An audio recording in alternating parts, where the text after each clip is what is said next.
Tren positif Aceh Besar di jalur prestasi terus berlanjut.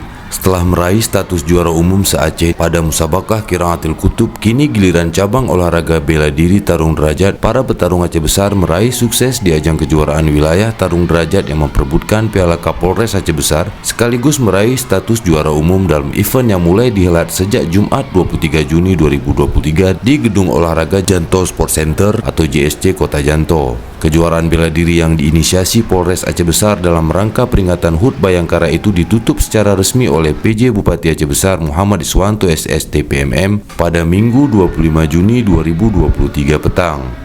Muhammad Iswanto juga langsung menyerahkan piala juara umum untuk para petarung Aceh Besar. PJ Bupati Aceh Besar mengucapkan selamat dan terima kasih untuk totalitas perjuangan para petarung Aceh Besar dalam mengharumkan nama daerah. Atlet Aceh Besar dinobatkan sebagai juara umum setelah berhasil mendapatkan 8 medali emas, 1 perak, 6 perunggu dari 6 kategori yang terdiri dari 20 kelas perlombaan. Sedangkan juara umum kedua diraih oleh atlet Kota Lok Semawe dengan perolehan 4 emas, 6 perak, dan 2 perunggu. Sementara juara umum ketiga diraih oleh atlet PD dengan perolehan 4 emas, 1 perak, dan 4 perunggu. Ketiga daerah itu selama ini memang menjadi pemegang juara tarung derajat Aceh, termasuk dalam ajang Pekan Olahraga Aceh. Kejuaraan wilayah tarung derajat Piala Kapolres Aceh Besar diikuti 137 atlet dari 8 kabupaten kota. Kedelapan atlet tersebut berasal dari Aceh Besar, Banda Aceh, Biren, Pidi, Lok Semawe, Aceh Tamiang, Aceh Tengah, dan Bener Meriah. Penjabat Bupati Aceh Besar Muhammad Iswanto usai menyerahkan penghargaan menyampaikan apresiasi tinggi kepada seluruh atlet yang berhasil meraih juara. Ia juga mengucapkan terima kasih kepada seluruh tim dan petarung yang telah berpartisipasi aktif di ajang kejuaraan wilayah tarung derajat Kota Janto. Iswanto juga mengapresiasi ajang pertandingan olahraga yang digelar oleh Polres Aceh Besar itu.